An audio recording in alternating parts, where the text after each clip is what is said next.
ফের উত্তপ্ত আরামবাগের ৪ নম্বর ওয়ার্ড। ভোট নিতে না মিলতেই বিজেপি কর্মী সমর্থকদের মারধর, বাড়ি ও দোকান ভাঙচুরের অভিযোগ তৃণমূলের বিরুদ্ধে। সূত্রের খবর, ভোটের দিন বিজেপির চাটায় বসার জন্য তাকে মারধর করা হয়, এমনটাই অভিযোগ বিজেপি কর্মী লেশমান ফটিকের। এবং পাশাপাশি যেসব দোকানদার আছে তাদেরও অত্যাচার করে বলে অভিযোগ। অপরদিকে তৃণমূল কর্মীর মায়ের অভিযোগ, বিজেপির একজন কর্মী তাকে সকালে বাজারে নিয়ে যায় এবং ঠেলাঠেলি করে, তাই কিছুক্ষণ পরে তাকে ডেকে নিয়ে যে বেধড়ক মারধর করে বলে অভিযোগ। এই বিষয় নিয়ে কি বললেন ৪ নম্বর ওয়ার্ডের কাউন্সিলর ও ভাইস চেয়ারম্যান মমতা মুখার্জি এবং আরামবাগ বিজেপি কর্মী পৌরমণ্ডলের সাধারণ সম্পাদক দেবাশিস পাল, তৃণমূল কর্মীর মা এবং বিজেপি কর্মী লাস্টমান ফটিক, সাধারণ দোকানদাররা কি বলল, বিস্তারিত দেখুন।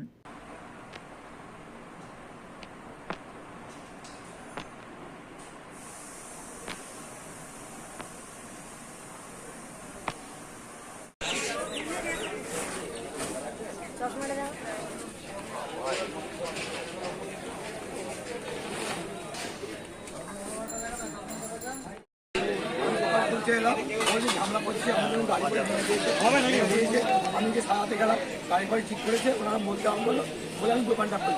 ইতিমধ্যে আমি সাজিয়েছি, ও আমার সাথে ফেলে দিয়েছি, বুঝলো, তার মারধর করেছে। ফেরাসকে আমি যখন দোকানে থাকি, তুই ভাই যাও, আমি একটু হাত করে শোনা থেকে ও আমাকে মারতাম করলো। তখন আমি পাঠিয়ে গেছি ঘরে গিয়ে আমাকে মোটা মাছ করেও মেরেছে। মাছটা আমার মুখে রক্ত বেরিয়েছে, তারপর আমাদের ঘরে মেরে এসছে, তারপর পালিয়ে বলছি আমাদের সাথে কিছু করেছে,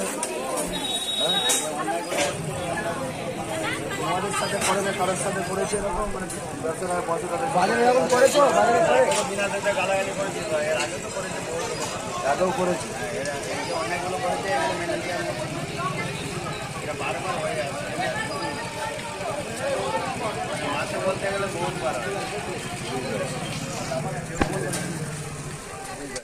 আমি সরজমিনে নিজে কিছু জানি না, কেননা কালকে সারাদিন ভোটের পরে আজকে মানে শারীরিক দিক থেকে সবাই প্রায় ক্লান্ত আমাদের কর্মীরা।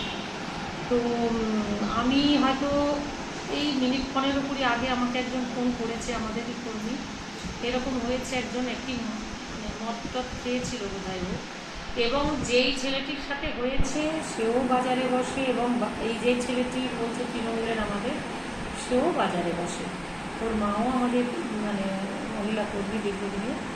তো এই যে দুটি ছেলের মধ্যে যে ঝগড়া, এটা কিন্তু ওদের একেবারেই ব্যক্তিগত কোনো রাগ থেকে হয়েছে, বাজারে বসা নিয়ে বা কিছু, ওদের বাজারেতে ওকে কিছু বলেছিল, এইরকম একটা ওনার পরিপ্রেক্ষিতে যেটা শুনলাম।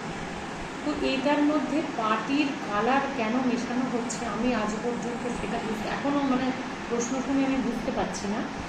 যে কোনো মানুষের যদি কোনো ব্যক্তিগত কোনো কারোর প্রতি রাগ থাকে, বা সে যদি একটা দলের ছেলের সাপোর্টার হয়, তার মানেই যে সেটা রাজনৈতিক একটা মানে দ্বন্দ্ব। তবে আমি যেটা শুনে খুবই দুঃখ পেয়েছি যে ওই ছেলেটিকে দুজনের ব্যক্তিগতভাবে মারপিট হচ্ছিল, তারপরে নাকি ও বাড়ি চলে গিয়েছিল, বাড়ির থেকে ওকে বিজেপির 4 নম্বর ওয়ার্ডের কর্মী যারা আছে তাদের বেশ কিছুজন, আমি ঠিক নাম জানি না কারা, তাকে মারতে মারতে একেবারেই বাজারের মাঝ পর্যন্ত এনেছে। ওই ছেলেটির আমি জানিয়ে রাখি 2বার অলরেডি স্ট্রোক হয়ে গেছে, বয়স যদিও ছোটো, আমি শুনলাম একটু আগেই, এবং সে এরপরে যদি তার একটা ক্ষতি কিছু হয়ে যায়, তখন যারা মারতে মারতে আনবে তারাও তো আইনের যেটা নিয়ম তার কাছ থেকে তো কেউ রেহাই পাবে না। তাহলে এমন কাজ করবে কেন, বা এটাকে পার্টি কালারে আনার দরকার কি ছিল? তৃণমূলের কি হঠাৎ মানে মনে হবে যে কালকে এই ভোট হয়েছে, সমস্ত মানুষ ক্লান্ত দায়াত, আমরা প্রত্যেকেই বা সকল দলেরই বলছি তারা, তো হঠাৎ করে আজকে একটি মানে লোকের সাথে ব্যক্তিগতভাবে কিছু যদি মারপিট হয়েও থাকে, তার জন্য আইন আছে, প্রশাসন আছে। এর মধ্যে পার্টির কোথা থেকে আসছে আমি এটা কিন্তু বুঝতে পারছি না। বা যারা এসে মেরেছে বিরোধী যারা দল, তাদেরও এটা বিচার করা উচিত ছিল বলে আমার মনে হয়, যে এটা কোনো ব্যক্তিগত দোষ নাকি এটা পার্টির কিছু। পার্টির যদি হতো, যার ভেঙেছে দোকান তার একটা ছোট্ট চায়ের দোকান, আর যে ভেঙেছে তার একটু ছোট্ট সবজির একটা নিয়ে বসে, এই দুটো মানুষের মধ্যে এটা কি মনে হয় যেটা কোনো পার্টির জন্য পার্টির থেকে নির্দেশ থাকবে, বা আমরা বলবো যে দোকানটা ভেঙে দাও? এটা যারা রাগ করলো, যারা কাকে মারলো, এ যেমন প্রথমে একে হয়তো মেরেছে বা দোকানের কি চায়ের দোকানের কি জিনিস কিছু হয়তো ফেলে দিয়েছে, সেটা যা অন্যায় করেছে তার চেয়েও দ্বিগুণ অপরাধ এরা করলো যারা 5-6 জন মিলে একে কিন্তু মারলো। আমি এটা তৃণমূল, বিজেপি, কংগ্রেস, সিপিএম আমি কিচ্ছু জানি না, আমি বলছি অ্যাজ এ হিউম্যান বিং। যে মেরেছিল তার জন্য আইনের দ্বারস্থ হতে পারত, আইন আছে, আদালত আছে, সব কিছু আছে।